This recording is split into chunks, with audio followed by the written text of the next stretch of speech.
you wanted the best, you've got the best podcast, the hottest podcast in the world. The Chris Voss Show, the preeminent podcast with guests so smart you may experience serious brain bleed. The CEOs, authors, thought leaders, visionaries, and motivators. Get ready. Strap yourself in. Keep your hands, arms, and legs inside the vehicle at all times, because you're about to go on a monster education roller coaster with your brain. Now, here's your host, Chris Voss. Hi, folks. It's Voss here from thechrisvossshow.com. Ladies and gentlemen, welcome to the big show. We certainly appreciate it. As always, the Chris Voss Show is the family that loves you but doesn't judge you, at least not as harshly as your mother-in-law, because, she wanted her daughter to marry Ted, and Ted went on to that wonderful VC career and made all that money, and you'll never hear the end of it. But you can refer to the show. Go to goodreads.com/Chris Voss, LinkedIn.com/Chris Voss, YouTube.com/Chris Voss, and Facebook.com/Chris Voss. And I am not going to explain how the connection between your mother-in-law and referring people to the show is a thing, because it's not. I just made it up. We have an amazing young man on the show with us today. We have Warren Schirtzinger on the show with us today. We're going to be talking to him about his work and how you can reduce risk in all manners of life, especially if you're like an entrepreneur, a builder, working with teams, your company, et cetera, et cetera. Warren is a leading authority in the field of diffusion, research, and technology adoption, having published several influential studies. His work focuses on identifying the factors that influence the acceptance and adoption of innovations, such as new technologies or novel inventions. He also emphasized the importance of understanding the role of risk perception. He should probably go to Vegas, which can influence the adoption of new ideas or products. His research has important implications for both market transformation and product development, and by understanding how innovations spread, companies and organizations can be more effectively design winning strategies that can create products that are more likely to be adopted by consumers or end users. Welcome to the show. Warren, how are you? I'm good. Things feel excellent today. That's because you're on the Chris Voss Show, my friend. That's right. That's correct. We call it the Chris Voss Show Glow. It's the glow. So give us your .coms. Where can people find more about you on the interwebs? You bet. So hightechstrategies.com would be a good place.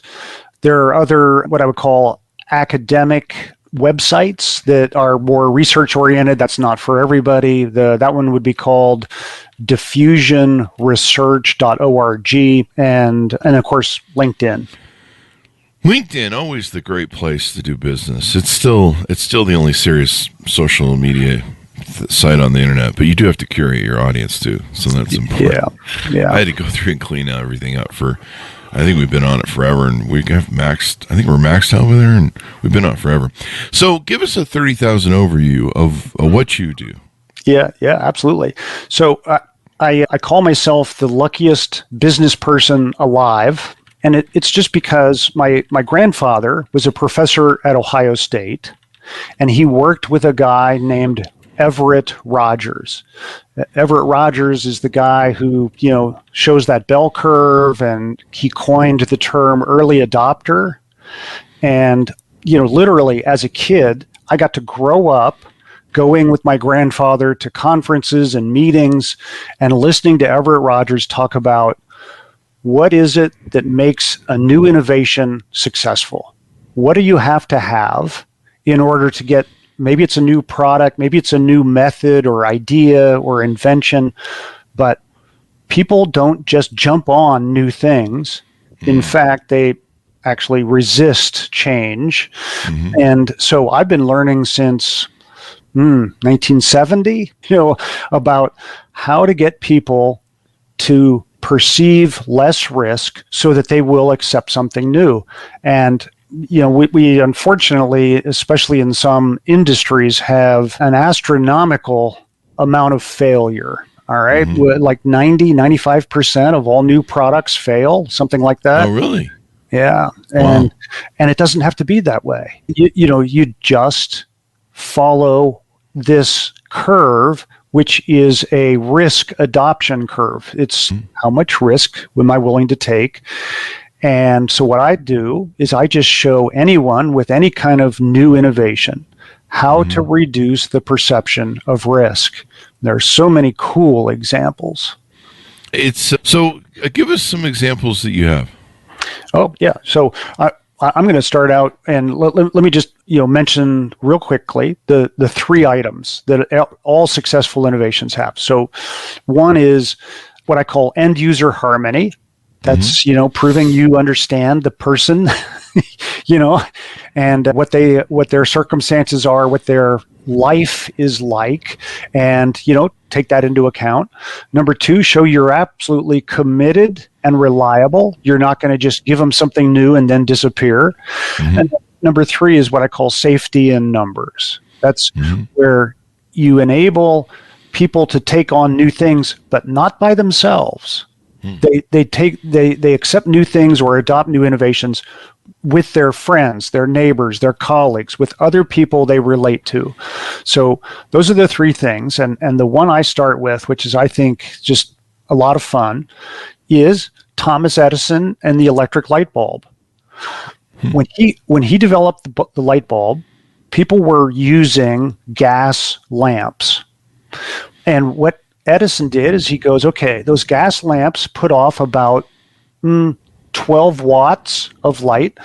The first electric light bulb was almost the same. It was 13 watts, and he had the shape of the bulb and the appliance the same, very, very similar to what people were already using. So you see, he's showing that end user harmony. He knows what people are using, and he doesn't make them change very much. So he's just doing small tweaks. Maybe. So he's doing very small refinements. Okay. And this is the cool thing. Those existing gas lamps, people had conduit or pipes or tubing bringing gas into their house. And he said, okay, let's just run our electric wires through these existing tubes. Let's don't make people change and put in new things. Use what they're already using. That's one of those examples from way back of end user harmony, where you go, look, I'm going to do it the way you do it. I'm not going to come with with something new and say, hey, you've got to change and change and change. No, you let them do what they've always done, and just change, refine it a little bit. So I think that's one of the fascinating examples. Interesting. Now, there's been times in our world where stuff has been revolutionary, but I guess it kind of was a refinement. So let's take the iPhone for a second. Yeah. I guess technically, according with your theorem, that it really wasn't slight. I mean, everyone had phones before and stuff, but it was innovative in so many ways, and maybe people just. I mean, it wasn't overwhelming to people. I remember seeing it, just being like, "This is amazing! All the stuff you can do with this," and then the touchscreen as well. Yeah. Well, so here's the fascinating thing about that is, before the iPhone, people were carrying many times 3, 4, 5 different devices. They had a phone, keyboard. They had an iPod, maybe for music. They had one of those little organizers, kept their calendar. Maybe they had a digital camera. All right. What did the iPhone really do? It just put all those together. Yeah. It's like, why carry 5, 6, 7 different devices? We'll just do it in one. So people already know how to use their phone, already know how to take pictures, already know how to keep their schedule. It's just a combination of devices that already existed and were well known. Yeah, it made it so that they put the keyboard in the screen instead of you didn't have to carry around like I always had to, because I have such big hands and big fingers. I had to always carry around a separate keyboard that would plug into any phone I had, because I was like trying to navigate those little buttons was a nightmare. Yeah. But it was so innovative. And there's an old business lesson called Who Moved My Cheese, right? Yeah.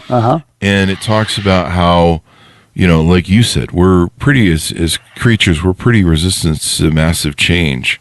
Yeah. And we don't deal with it. I'm still trying to get over, I don't have a joke for this. I'm still trying to get over the 80s. Yeah. Which is when I graduated. So people are resistant to change. So when when I'm invoking change in an organization to change for teams and stuff, is that so? If you're going to move people's cheese, you want to move it slowly away from them. And do we need to do some innovations in segments, or cut them up into pieces and slowly dole them out to people? Yeah. Kind of like the Star Wars series on Disney Plus. And that could be a good example. A lot of this is what I call evolutionary. So if you think about that willingness to accept risk, all right, and the adoption curve, you've got innovators and early adopters, and they're fine with risk. They are happy, but that's only about 15% of any group or population. So the massive numbers, 85% go, no, okay, we don't think we have the capability to do this. We don't like to learn new things. What if I try this new thing and it fails, or I fail? Do I get to lose my job? Do I get to lose my reputation? Do I get to lose my friends? So there's all these things that they're worried about losing. Mm-hmm. But you can slowly address that need for risk acceptance, little steps at a time. And the example that, and you tell me if this is one that most people can relate to, is in the state of Vermont, they had a vaccination program for COVID. Mm-hmm. It was the most successful program in the world, not just the United States. Everywhere in the world, adoption of the COVID vaccination in Vermont was higher than anywhere else in the world. And what did they do? They did all these three things in different ways and at different times and in different amounts.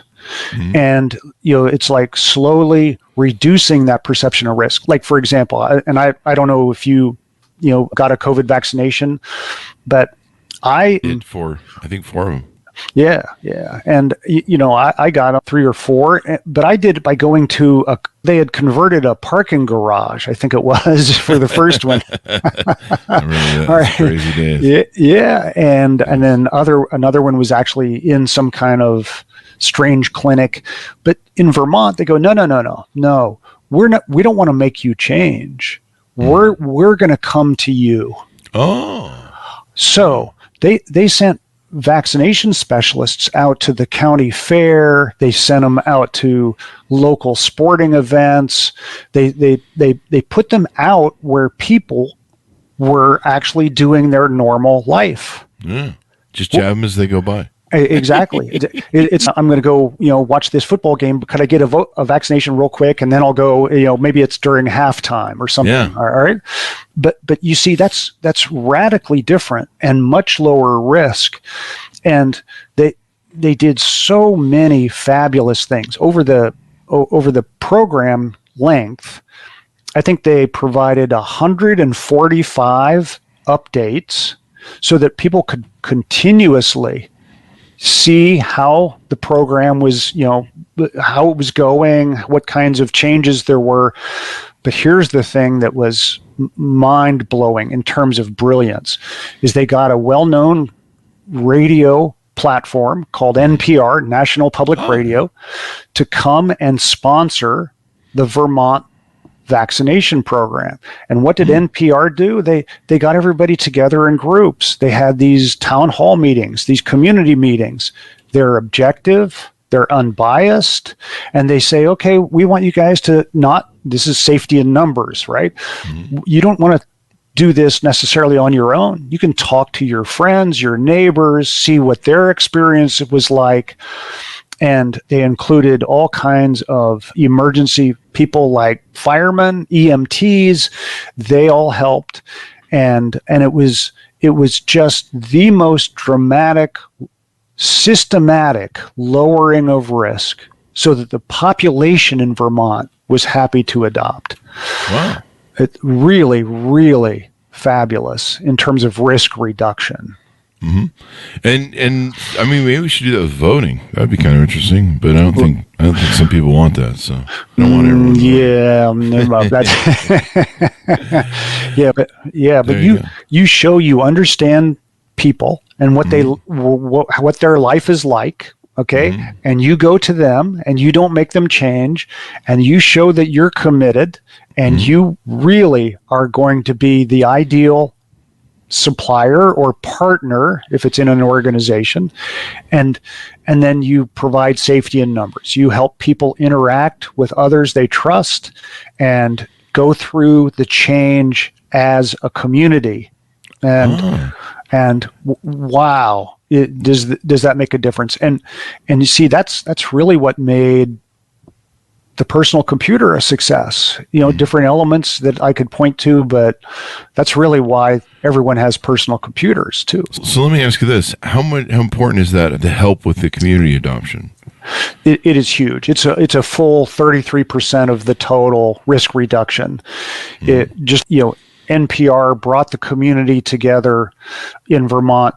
Maybe you remember in the old days of the IBM PC and when personal computers first came out, they essentially had things called users groups. Oh yeah, the CompuServe and stuff.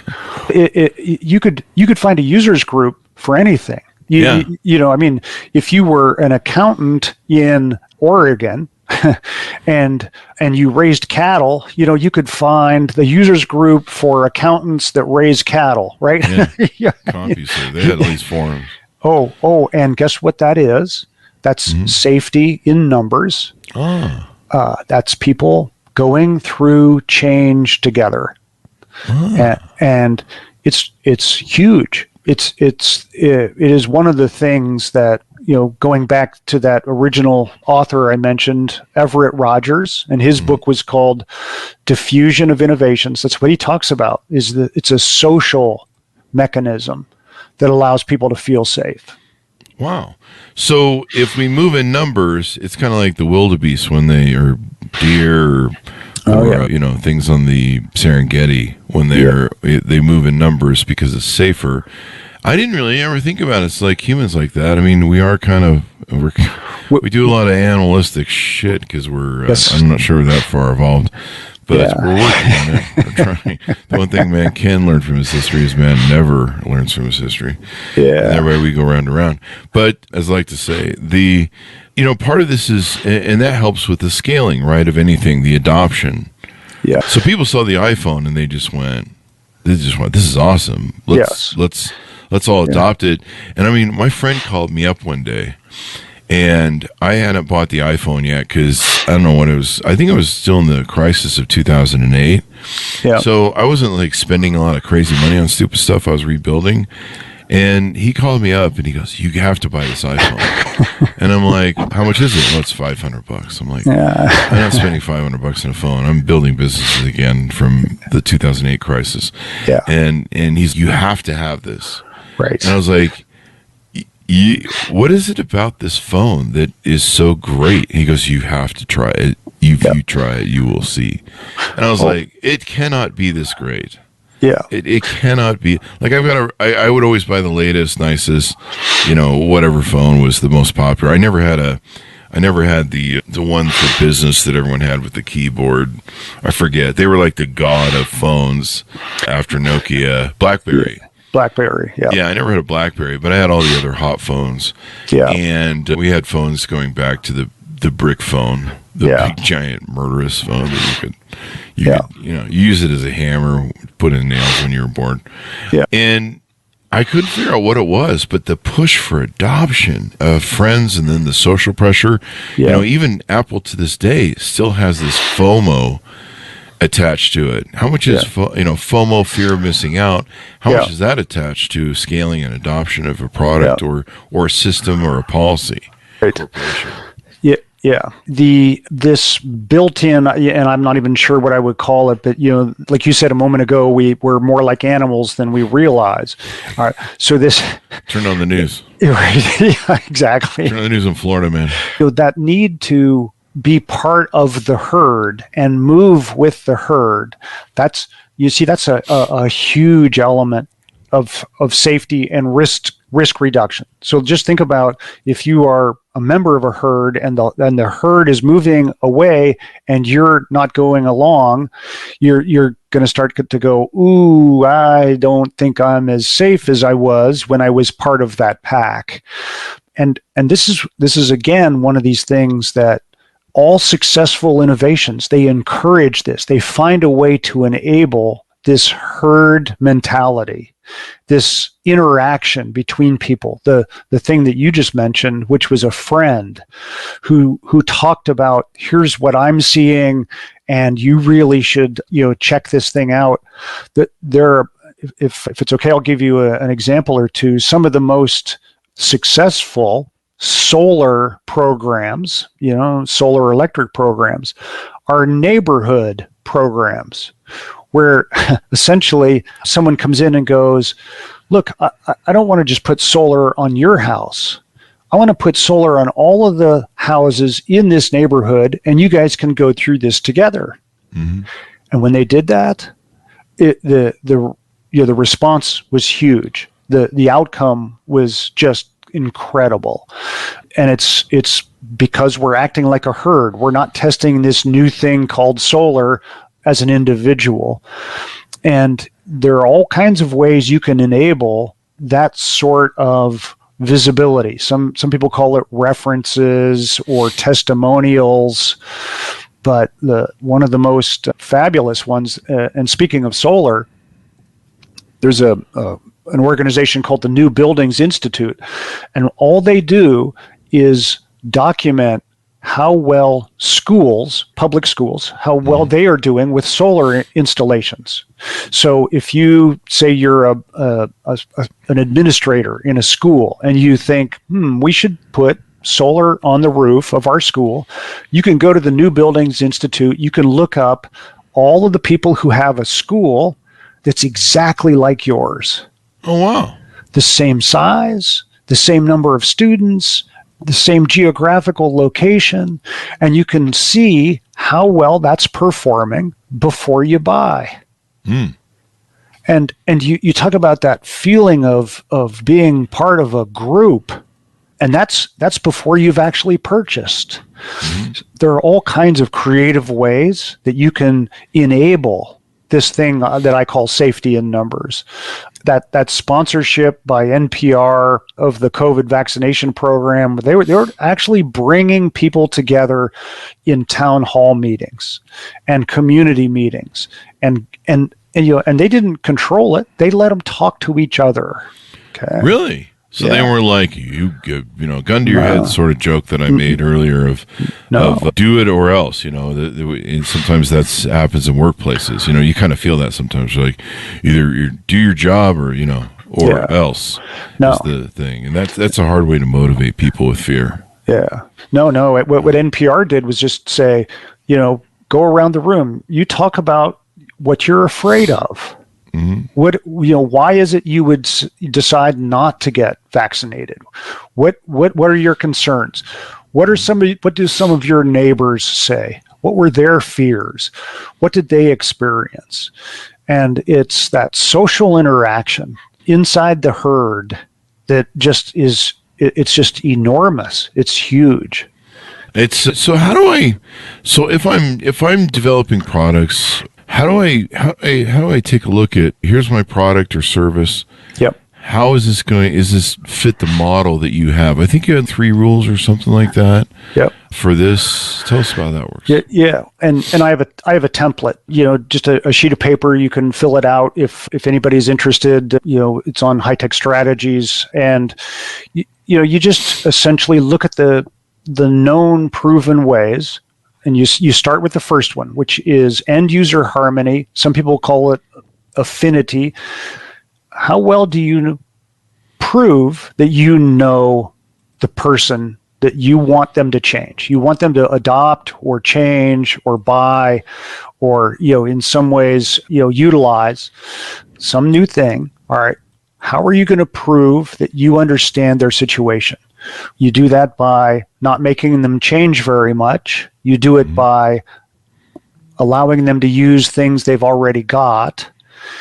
You do it by, and this is a huge one, try before you buy. Oh, so that helps with adoption then. Think about, I don't know if you remember, again, back to the personal computer days.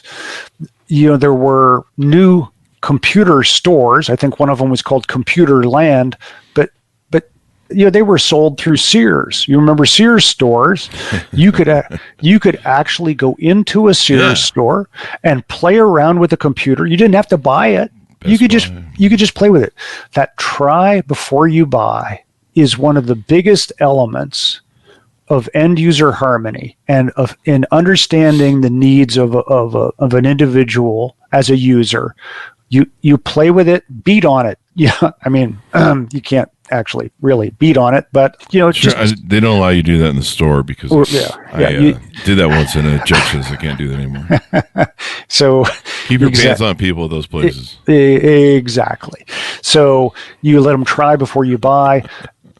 And one of the other ones that really helps people feel like they're being understood is if they can buy it from somewhere or go to some place where they've already purchased other things. It's known, trusted channels. So reputational trust, maybe. Yeah, and let's say you buy, and this is one of the reasons you've always bought your car from Ford. Okay, guess what? If you have a vendor wants to sell you an electric vehicle, but you can't buy it from Ford like you've bought every other car in your life. Ooh, that's a problem. Yeah. So it's kind of like if you're a Democrat or a Republican. You can't vote for the other stuff. Vote for the Constitution. Yeah, but if you can go through a channel that's really well known and trusted, it's a big deal. Yeah, and Elon Musk kind of did that with electric cars, and he created that Apple effect. Like even now, I have friends that are on Facebook, and a lot of my original core audience is Silicon Valley types and technology types. I mean, the first 10 years of the Chris Voss show was just basically VCs and Silicon Valley discussions about iPhones and Androids and all that stuff. So even now, I have friends that are like, yeah, the iPhone isn't still as innovative as the Android. It doesn't, and it costs more for the iPhone. And we understand the game that's being played on us because, I mean, the CEO of Apple just basically said years ago, yeah, we're slow to adopt, but it fills our bank accounts and max profitability. And they know that they're getting kind of ripped off. Like right now, the new iPhone still doesn't have 8K video. And Android's had 8K video for maybe 6 or 7 years now. Yeah. Maybe, I don't know. It's been a long time. It's at least 5. Or 5, I don't know if it's a full 5 years, but 5 variations of Samsung models, I think now have had 8K. Yeah. And you can correct me if I'm wrong. It might be 4. But, it recently came out. They're using and I think the cheaper version of the new iPhone, they're using like a USB 2.0 speed, what would you call it? Like technology. They have to buy the part for it. But anyway, it's 23-year-old speeds. It's 23-year-old technology, and they're selling this on what is supposed to be the most innovative phone. But people who adopt it, my Apple friends always say it. They go, yeah, we know that the technology is behind Android, at least the ones that aren't delusional. Let's put it that way.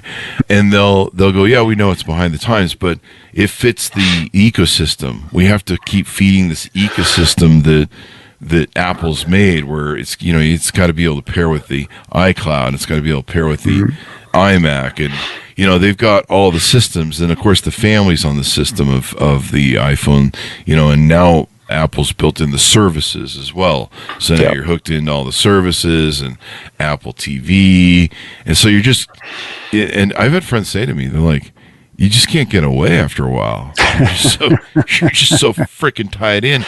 But the fear of missing out, the FOMO, what's known as for a while there, if you were a cool kid, if you had the iPhone, because it was innovative ahead of its time at the time, and So you could, help herd the market and stuff. And there's still people that do that. They go, I have friends that go wait in line. I'm like, why? Just wait a week and order it online. Do you really have to be the first to have that stupid ass phone? And they're just like, you don't see that with Android. Yeah. And so that herd mentality that goes on. But yeah, if you can get that sort of adoption, one of the other things is going to, do you want to comment on any of that? I just kind of went on a rant there. Oh, just, again, you've got two different kinds of mindsets. The people who are all technology oriented, right? Mm-hmm. You've got innovators and early adopters.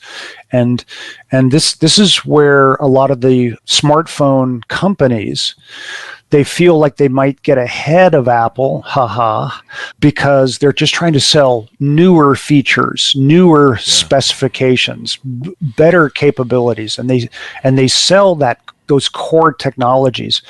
But that's not what the mainstream buys.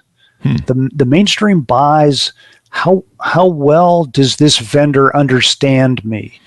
What is their reputation and track record?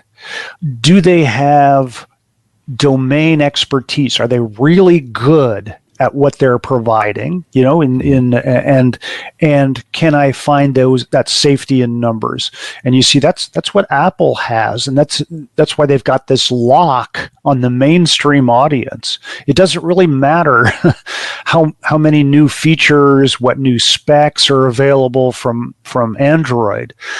The mainstream is buying intangibles, intangible reputation, expertise, and herd thinking, right? That's what they're buying. Again, another great example. Yeah. I remember when I was publishing my book, and I had a consultant, and I said, how should we price this thing all out? And he goes, make sure you price the Apple books higher. I'm like, what? Mm-hmm. Why? Like, why are we doing different pricing? Like, why is that the thing? He goes, because people on iTunes and Apple systems will pay more for something. Yeah. Because they do that for the phones and everything else Apple sells, really. Yeah. And, they sell computers at crazy freaking prices that still can't run VR, AR. Like for me, you run at 4K speeds, pushing 120, screens a second on Modern Warfare 3. Good luck with that on your little Apple toy. The people, like we've been talking about, people adopt it. But what was interesting was they're like, they'll pay more, so increase the price of all your books $5 over there, what you charge everywhere else. And you know what? It's true. I was like, really? This works. And it's interesting that people pay a premium. Another example I want to cite for you that kind of plays into what you talked about, where doing what you already do and changing it.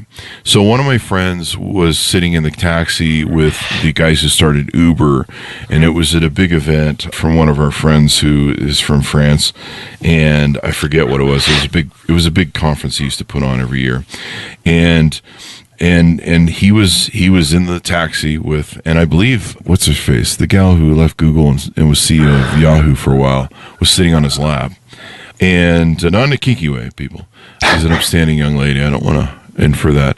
But they were crammed in this taxi, and there wasn't enough taxis in France at the conference.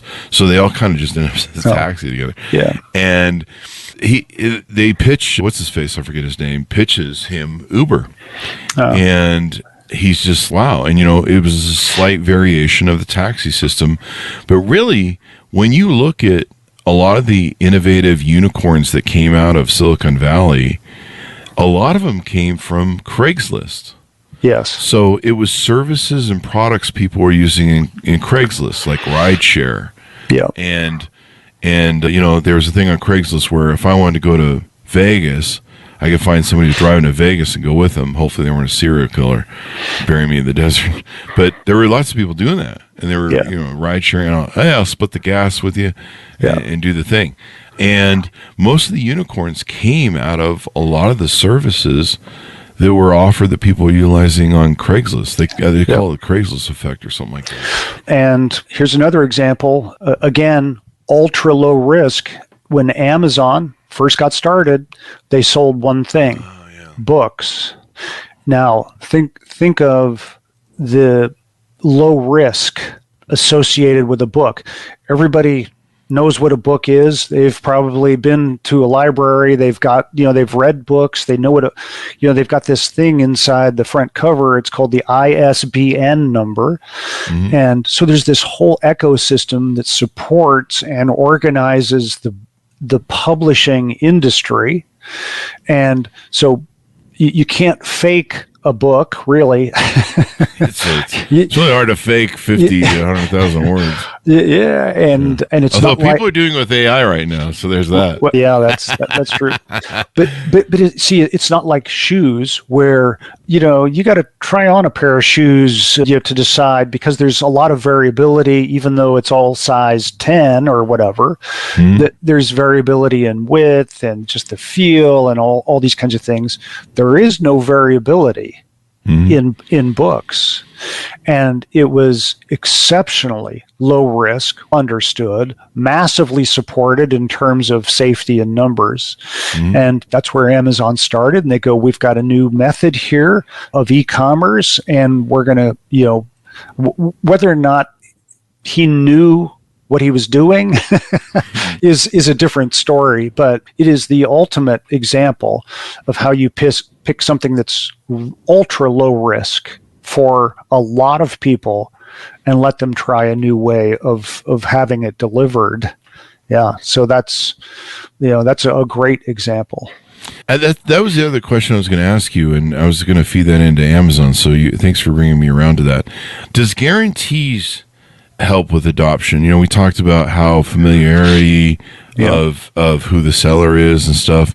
One of the things that really made a difference with Amazon was this championing of customer service that we hadn't ever seen since In Search of Excellence by Tom Peters, that whole kind of customer service age that seems to have died right now. But basically, just for a while there, it was kind of the Wild West. Hey, if you don't like it, just return it. Fuck it. Yeah. And I remember being an Amazon seller going, this is a little out of control, because it really started pioneering some abuse and people abusing the systems. People were like, I never got it, or it doesn't say what it is. And I would be like, no, it really does. And we would actually find people that were scamming the system. Yeah. And I think in recent years, they've kind of started to curtail that, but it ran on for a good decade. Like, it was really... I almost started looking at buyers to see if I even want to ship to them, because if they had problems. But that guarantee that they had, it was so express. Yeah. And then really they took, what they now call showrooming, where people would go to Best Buy or other places to look around and shop. They did it so you can sit online and do it in your underwear. Like, you didn't have to go out, put on pants and go out and take a shower so you don't smell bad, and you can just sit on your phone and you can anywhere you are, you can shop. You're like, hey, I need that. I do it all the time. I'll be out running errands or something. It's, hey, I'm out of shampoo. And you can just run your phone, go get some shampoo. Yeah. And so have it delivered. Yeah, absolutely. To address your question about guarantees, that is fundamentally another version of try before you buy. Even though they ask for money up front, you get to receive it. You've got this guarantee that if you don't like it, you just send it back and they return your money. So it's an extension of walking into a store and playing with a personal computer. You get to see if you really like it, and if you don't, you don't have to, keep it. And that just lowers the perception of risk quite dramatically. It's just huge. And the whole industry that's called cloud computing, guess what that is? With cloud services, you can, because the vendor will always let you try it for a week. You want to see what a software product does. If it performs well, sure, they'll it's all in the cloud. They'll let you try it out for 14 days. If you like it, you buy it, If you don't, you don't have to. The cloud computing enabled massive amounts of try before you buy. Mm-hmm. Yeah. And people love it. Freemium models are another kind of way to do that. Yeah. Yep. I think it was Evernote or something that pioneered I don't know who started it, but I know Evernote early on was doing the freemium model. Yeah. And where you basically you can try and use it for free. You can keep using it for free. You don't get all the bells and whistles and stuff, but you can pay for a small upgrade and you get unlock all the features. And people do. I mean, I still do it all the time. I did that with Runkeeper recently. I started walking more, and so I started doing the app. So if I'm running a company, I've seen what it's like to do disruptive policy making, because every now and then I'd be an asshole and be like, this is being done now or else. Yeah. Is it better to plan like change? I mean, I almost feel manipulative where I'm like, I'm going to slowly move the cheese and like basically go through stages to get people's cheese moved inside of an organization. What are some thoughts on that? Absolutely, because remember, everyone's risk acceptance profile is different. Okay. So what you and you've probably seen this.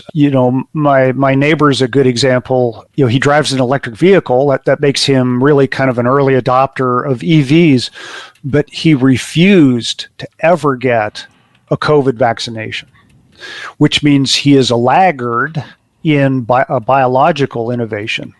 So it's every time something comes along, people look at it and go, okay, how much risk is there in this? And it's always situation specific, but you absolutely want to plan in advance. You want to think about, how can I introduce this new change in an organization slowly? How can I, really package the rollout so that it's small, not big, that it doesn't just totally wipe out someone's workflow. If somebody's used to doing certain things, and you see that they're experts. You're talking about people in an organization who have perfected their job, and you're going to go in. You can't go in with something and say, look, all of your expertise is now gone because we're going 100% in a different way. And that's just unacceptable. It's too high risk. It's too, it's just not safe. And so you do it in small bits. Again, back to the try before you buy, you can do that internally. Okay, here's a way that you can work with this new thing inside your job, but you don't have to do it full time yet. And you've got people who are, kind of early adopters, influencers, leaders. They can actually step up and say, look, I'll help all of my coworkers go through this change. And so you identify who those people are. You provide proof that you're not going to just try this new thing and then go to something else in a few weeks. There's another mistake that a lot of companies make. It is. It's like they're just changing everything all the time, and people just, I give up. I can't compete here. Yeah. There needs to be proof that this is for real. This is that whole commitment or reliability piece, and we're going to. Yes, there are going to be resources you can go to if you ever need extra training, extra documents. Here's a specific set of resources just dedicated to this change that we're going through. You can, you can have people that are seen as influencers. They call, sometimes in an organization that's bigger, they call them connectors. They tend to talk to all kinds of different departments all the time, not just in their own. So you can get a connector to help facilitate the change. It does help if there's a reward system. If somebody says, you get to keep your job, no, could be extra cookies. You need to think about what the reward might be, but then don't make people feel like they're going through it by themselves. don't say, look, you will do this. You're the only one doing this. Do it this way. You actually enable a group of people to experience the change together. So same kind of thing in an organization or out in a marketplace. You just need to be smart about how you show that you understand the person that you want to change. You have to show you are committed and that you have the expertise to make this change happen. And then you have to enable safety in numbers. Safety in numbers. You led me into the question that I had set up for you about influencers and using influencers. How can what's an example of how you can use that inside of a company? Do you just get rah cheerleaders sort of type people to get behind it, or? No. I had a client that was essentially creating a product to identify these people known as connectors. And what they did, and to be fully honest, the product never went anywhere because nobody likes to be monitored. But inside bigger organizations, they would watch and they would look at email messages and meeting schedules and phone interactions. And they would say, oh, look, here's somebody who works in accounting, but they're talking to every department. They've got friends or colleagues or connections in every other department. And they could actually map that out and essentially show who the connectors were. And you see, that's one of those social things. Those connectors had people from all over the company coming and asking them, I understand we're going to change our CRM system. What do you think about this? So you're asking for buy-in. And instead of forcing it on them, you're saying, let's create a discussion about this first and flush it out and get people on board. And you use those people who are just natural magnets. It used to be around the water cooler a lot, but in every organization I've ever seen, big and small, there are these people that they're just socially very, very well connected. And do they ever really need to meet with some of these people on a business basis? No, but socially they interact with them. And you can leverage those social connectors because they're a source of authority. They're independent from management, and it's extremely powerful, especially if you want a whole organization to move to something new, is to identify connectors and help them, or I guess more really they help you, lower the perception of risk of the change that you are trying to mandate. Very powerful, but not many organizations do that, unfortunately. Yeah, it's now. Let me ask you about this. What about CEOs that are great cheerleaders? I'm trying to find it. John Legary is a friend of mine from Clubhouse, and we've talked a bit privately about stuff. I need to get him interviewed for my next book. But he impressed me. What a great cheerleader he was for his company. And there are, in fact, I might be pronouncing his last name wrong, but he was the former CEO of T-Mobile, and he was such a great cheerleader. You would see these photos of him throwing basically kind of like parties and cheerleader parties. He didn't. He threw out the CEO suit, and he would show up in these the pink logo theme things from T-Mobile, and he dressed down, and he became really like a human factor. And I think if anything, you can say, as a CEO, he was also a massive influencer. And how about people like that in an organization? Because and what he did is he kind of showed that, hey, we can have fun with this. It's not just a job. It's not just we got to serve the customer when the customer's complaining day. And he made it seem fun, and he created that culture. And culture is probably, we talk about this a lot on the show because it's so important to an organization establishing it, or if you're coming in as a CEO and replacing another CEO, see that movie. It's so important on that culture. So imagine having I'll give you an example. One of the things I read decades ago, back when I was a kid, was Peter Senge's book, or Senge, I think I said that wrong too. His book, The Fifth Discipline, and basically was how to build learning organizations with a culture of learning. Yeah. And I imagine that's an important factor to have as a ground floor or foundation, or as a culture and as well, because people realize you're like we always used to have this saying in the office. It was kind of a rule: the only stupid question is the unasked question. Right. So that was usually the person who never asked the question as to they slept through training. They said I don't know how to work the $30,000 machine, so they break the $30,000 machine. And I have to pay for it. Yeah. I learned the hard way that you want those people to feel like they can chat. So give me your thoughts on that. Yeah, absolutely. All right. Obviously, we live in an era of massive change, and the best thing that a CEO or a management team could do is really get it so their people learn how to learn. Because if things are always going to change, you've got to you have that capability to learn a new thing and not do it once, but do it continuously.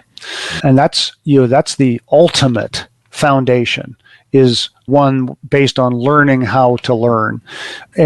And actually, there's some colleges and universities that say, look, we can teach you all about biology, but you're not going to be able to use it for very long, out in the real world. So we really have to teach you how to learn about things so that you can go out and be successful in any setting or scenario.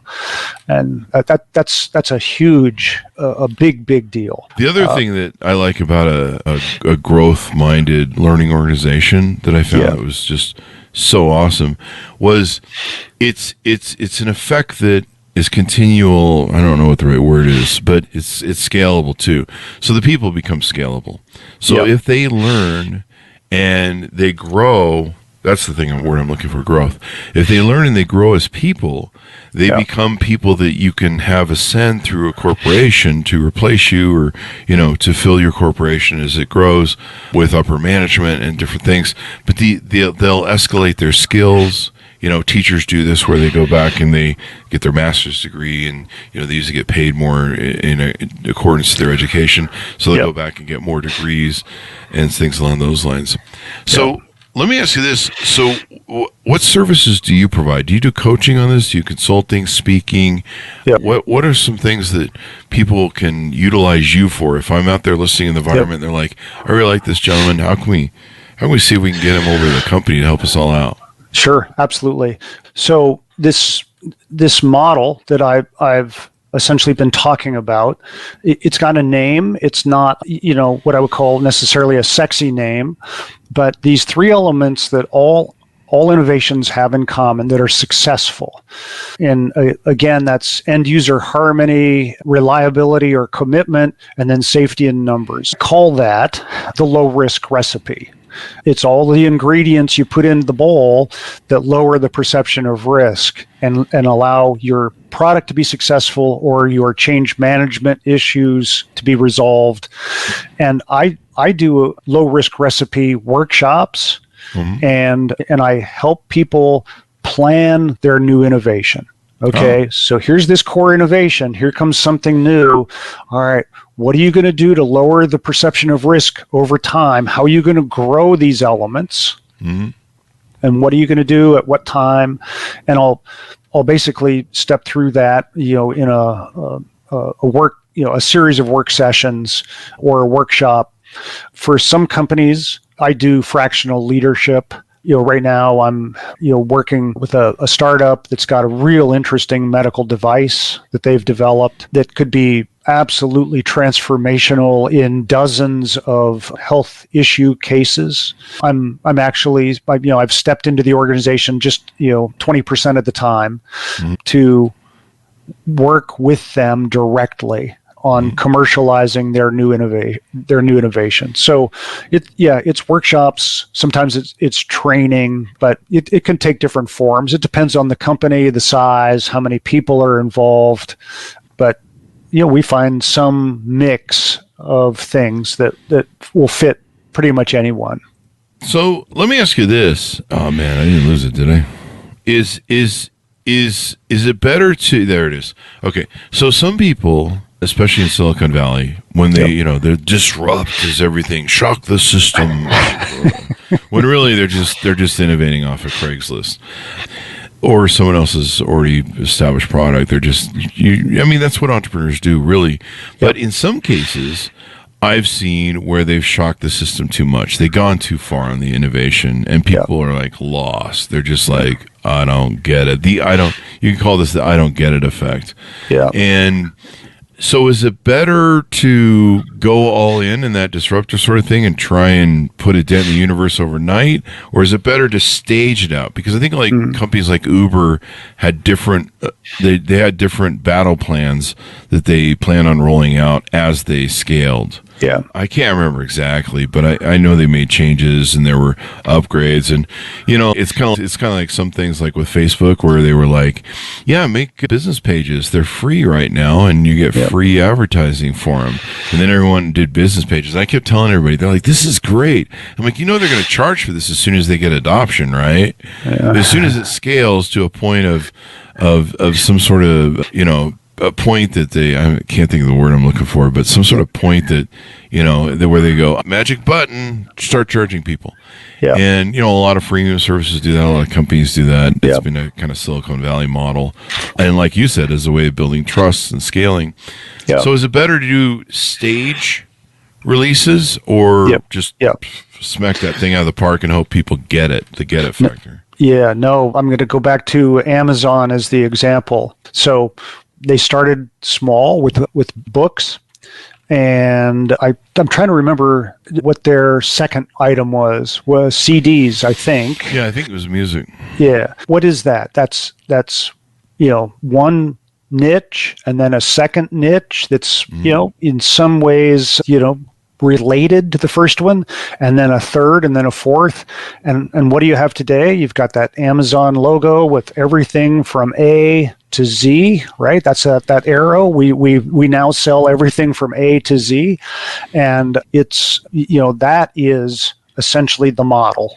Is now, if you can start low risk like Amazon did with books, that's ideal. Even if you're going to start with something really disruptive, you still should be very narrow and find the place that disruptive thing fits the best. But still, then it's just one thing after another, after another, after another. Yeah, don't go for home runs. All right. Or just be lazy and just be like, let's just totally turn the apple cart over and see if it still rolls. Yeah. So how can people reach out to you? How can they get to know you better? How can they handshake for consulting and advice from you, et cetera, et cetera? Yeah. There are places on hightechstrategies.com. You can just, if you want, fill out a little contact request and I'll jump right back at you. You could send an email if you want, info@hightechstrategies.com. And, if LinkedIn is your favorite thing, I'm just Warren Schirtzinger in LinkedIn. You could send me a message and that would work also. And look, maybe I could just throw out one last little idea here if we have a minute. Please. Okay. There are really, really rare times when risk reduction does not matter. And that's when there's a full-on crisis. Okay. There was a thing way back in the 1890s in New York City and London, other big cities, called the horse manure crisis. So many horses, so much manure that the air was unbreathable. Oh, God. Okay. Imagine a city where you couldn't really go outside because you couldn't breathe the air because there was so much horse manure, as well as flies and other things. I think we call this politics in 2024. Yeah. I'm just kidding. Yeah. Had to get that joke in there. So, guess what? The automobile comes along and bang, everybody jumps on it. Yeah. Why is that? It's because it's better to have breathable air than stay with the old method, which is horses and, that kind of thing. And plus, you're always stepping in it when you're in the streets. That would suck. Exactly. I feel it was really everywhere. Yeah. And then dead horses were everywhere too. Like Dead they would horse. have horses that would die. Yeah. I don't know why I'm laughing at that, but they would die and then just kind of start rotting in the street, and kind of like my Chevy Vega. Yeah. So that that initial transformation to automobiles away from horses was more about a crisis than it was systematic reduction of risk.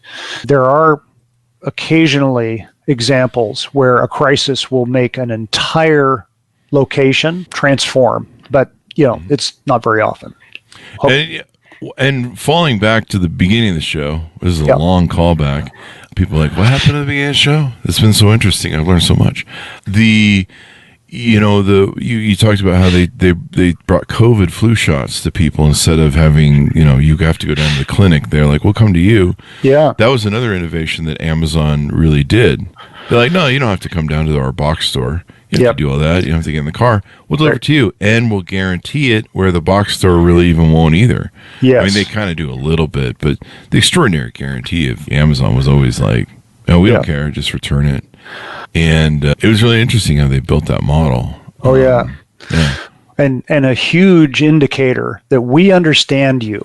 We have a good feeling for what your life is like. Signaling. In Vermont with the vaccinations, they had people who could speak. They had different groups.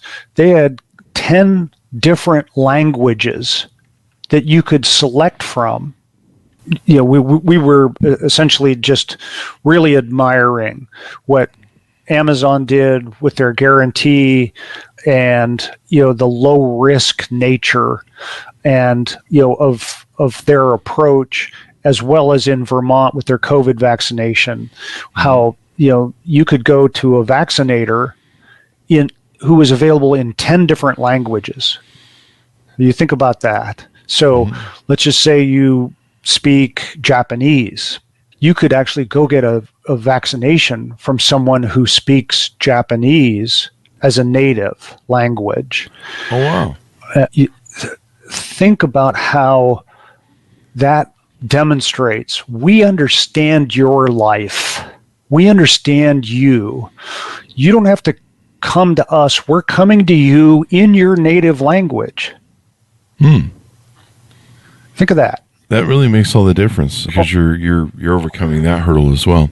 Oh, yeah. And people go, look, this provider, this vendor, whoever it is, they understand me. They know me inside and out.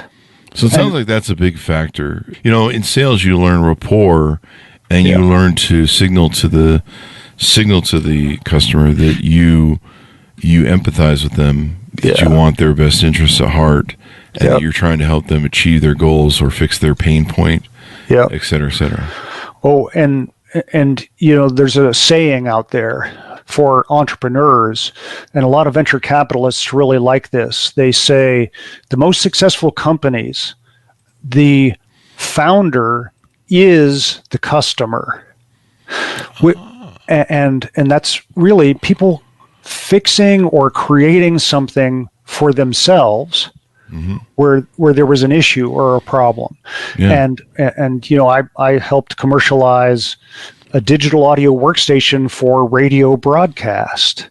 And the founder of that company was a morning show radio host. He knew everything about the radio broadcast industry, what it's like to have a morning talk show. And he developed something to solve all of the problems he was having. We took that out. It is the industry standard in radio broadcast today. Oh, wow. You cannot find, I don't think, a radio broadcast studio anywhere in the world that does not have that device. It's called Vox Pro, digital audio workstation. They're everywhere. Why? Because there is no better end user harmony than somebody who comes from that space and fixes a problem they had themselves. So, they know everything inside and out, top to bottom, and what they develop and sell is perfect. That's what you want. Perfect. That's what you want. Perfection and adoption. Yep. So there we go. Very insightful. This is really brilliant. So if you're an entrepreneur looking to create products, these are some of the things you want to think of. If you're administrator or CEO, or you're trying to get change invoked in your corporation, yep. you want to try and use these things, because I've been guilty of that in corporations. We're going to change on a dime, and I never took into account what this is going to haunt me probably in my sleep. What you talk about, where people assess the risk factor. I never would have looked at maybe that's one of the things people look at when you invoke heavy change in them in an organization, or maybe in a relationship, like even an interpersonal relationship. If you invoke heavy change, yep. it can be destabilizing. Oh yeah. And like imagine like in a business, like if you tell me there's going to be changes, I'm like, the first thing I'm going to do is do these changes include me keeping my job? Yep. And then will I know how to do these new changes? Like right now, if you're an employee at a place, they're like, you need to start adopting AI. Yep. You're like, but I heard it can replace me. Yep. And I never really thought about that from a risk sort of element. I mean, in sales, you try and mitigate risk, but I never thought of it as people thinking of it like danger, or is this a risk to me? Like if it fails, is it going to suck? When we used to make decisions with our business, we used to call looking the dragon in the mouth. And we used to, so we're going to spend like $30,000 for this dialer thing or whatever.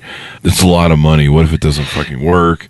What if it fails? What if it doesn't produce enough revenue for it to make it work? And we would sit down and go through, can we live with the failure and survive? Yep. And that would affect our decision. That was based on risk. People do it the same way too. If you go, if you come home and say to your wife or husband, hey, we're switching jobs to move into Miami, yep. There's a certain amount of risk. If you change you start working out. I remember one time I started working out in my relationship, and I was just sick of me. I was just like, I'm going to start working. I'm sick of being fat. I'm sick of being tired. I hit my 30s and was starting to feel the slowdown. Yeah. And so I just started going to the gym one day. Yeah. And my girlfriend freaked out on me because are you cheating on me? You're seeing other people? You suddenly changed where you want to press people. I'm just miserable with myself. I just finally got sick of something of me, and I'm changing it. But, you change like that, and people go, this is sometimes why marriages can fail, or relationships can fail as well, on top of business and things. So as we go out, give people your final pitch out where they can onboard with you, utilize you, hire you, et cetera, what .coms to use. Yeah, absolutely. And what you just said actually is fabulous. Human beings are wired this way. We have that part of our brain called the threat detector, and it's just always going out every minute of every day. Am I safe? Am I safe? Am I safe? And, something new comes along, an innovation, a product, a new method. That's the question. Is your brain is wired to keep you safe? The better you plan for helping people feel safe, the more successful you will be. And I've got some of these examples, a white paper that you can download, or an ebook, and it's all at hightechstrategies.com. You can just send an email to info@hightechstrategies.com, or reach out on LinkedIn, and I'll provide those things to you directly. Yeah, everyone's got a little voice in their head like Beavis and Butthead. Are you threatening me? Exactly. You bet. Absolutely. And we're not aware of it always, but it's constantly active, constantly there. And any change, okay. Sounds like my first 10 marriages. The Chris Voss Show, we pull 90s MTV references at will so that we can confuse all the Gen Zers. What's Beavis and Butthead? Anyway, thank you very much for coming on the show, Warren. We really appreciate it. Oh, yeah. I love I hope it's obvious, but I love talking about this. I can tell, but we had a great discussion. I mean, Yeah. any show that goes over an hour, there's usually something good we're cooking. Yeah. So if you're catching the show at this point, people, make sure you listen to the whole thing. Thank you very much, Warren, for coming on the show. Thanks so much for tuning in. Go to goodreads.com/Chris Voss, LinkedIn.com/Chris Voss. Chris Voss, one of the TikTokity and all those crazy places on the internet. Be good to each other. Stay safe. We'll see you next time. Thank you.